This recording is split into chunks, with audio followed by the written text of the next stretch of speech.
need to go get this kind of car. Oh, so-and-so took their kids on this vacation. I need to go do that. But what does your ignited vision say about how you live your life and what you genuinely want, right? So I tell people to start from an ignited vision. What truly excites you? If you didn't think anyone would read the journal, if you weren't afraid of somebody else hearing it, if you gave yourself permission to just close your eyes and dream, the greatest faculty that God has given us is the ability to imagine and dream. Your dad taught me dreaming is free. You might as well dream big. You might as well dream in full color. Now, in the real world, of course, do we have budget constraints? Yes, we do.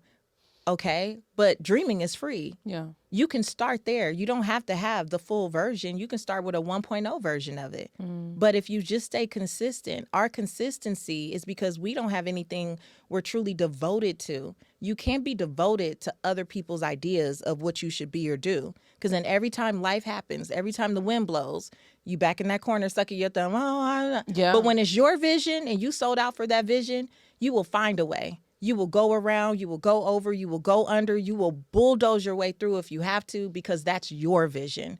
Everything starts with a vision. If you don't have a vision, there's nothing for the pillars to protect.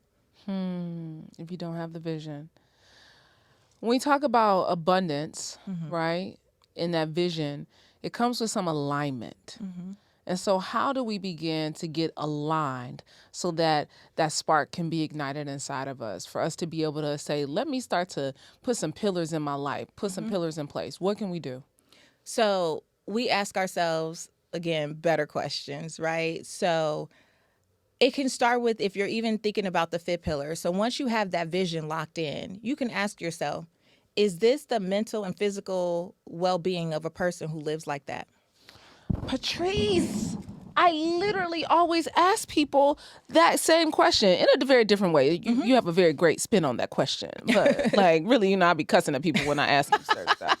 But is it? Do they look like that? Is this the mental and physical well-being of a person who you see there? I'll give you an example. So back in the day, and it's a space pillar example, but back in the day, I lived in Mableton, Georgia. We had this extra room.